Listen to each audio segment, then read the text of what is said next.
నమస్కారం NS news కి స్వాగతం. నా పేరు ఉషా. ముందుగా ముఖ్యాంశాలు.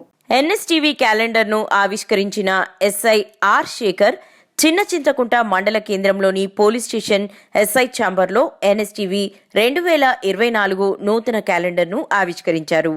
ఈ సందర్భంగా ఎస్ఐ మాట్లాడుతూ ప్రజా సమస్యలపై వార్తలు రాస్తూ ప్రజల మన్ననలు పొందుతున్న చిన్న చింతకుంట ఎన్ఎస్టీవీ రిపోర్టర్ ఎండి రఫీక్ ప్రజాస్వామ్య వ్యవస్థలో కీలక పాత్ర పోషిస్తున్నారు అన్నారు. ప్రజలకు అటు ప్రభుత్వానికి మధ్యలో వ్యవహరిస్తున్నారు అన్నారు.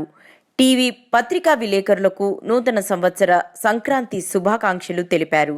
ఈ కార్యక్రమంలో దేవరకద్ర బీజేపీ పార్లమెంట్ సభ్యులు కురువా రమేష్, తెలంగాణ కార్మిక సంఘాల సమైక్య టీఎఫ్టీయు డాక్టర్ పి యాదగిరి, మండల కోఆప్షన్ సభ్యులు ఎండి మహమ్మద్, మండల మైనారిటీ అధ్యక్షుడు ఎండి ఖాజా, మాజీ కోఆప్షన్ సభ్యులు ఎండి జాకిర్, కాంగ్రెస్ సీసీకుంట అధ్యక్షులు ఎస్ వెంకటేష్, శ్రీనివాస్ గౌడ్లతో పాటు తదితరులు పాల్గొన్నారు.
చిన్న చింతకుంట మండల పరిధిలోని ప్రజలందరికీ కూడా ఎన్ఎస్టీవీ తరఫున సంక్రాంతి పండుగ శుభాకాంక్షలు.